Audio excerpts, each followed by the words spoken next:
Think इस exam में क्या करना है ये सब बता रहे हैं, क्या नहीं करना है कुछ चीज़ें हैं जो बहुत इंपॉर्टेंट है।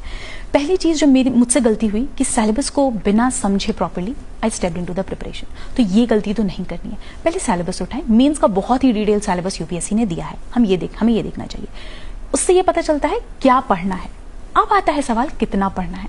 जैसे अगर मैं एग्जांपल दूं, पॉलिटी में फंडामेंटल राइट्स एक टॉपिक है, फंडामेंटल राइट्स पे एक बुक भी हो सकती है, आप एक आर्टिकल पे एक बुक लिख सकते हैं। तो हमें कितना रिक्वायरमेंट है उसके लिए प्रीवियस ईयर क्वेश्चंस देखो। तो सिलेबस बताता है क्या पढ़ना है, प्रीवियस ईयर क्वेश्चन बताते हैं कितना पढ़ना है, कितना रिक्वायरमेंट है। ये दो चीजों के बाद तीसरी चीज आती है बेसिक्स, एंड बेसिक्स के लिए आई थिंक एनसीईआरटी से बेहतर कुछ नहीं है। अब मैं ये बिल्कुल नहीं कहती कि 6 से 12 की सारी एनसीईआरटी पढ़नी है, कुछ स्पेसिफिक कुछ बेसिक्स हैं जिनको आपको रेफर करना है, बहुत ही limited number of standard books.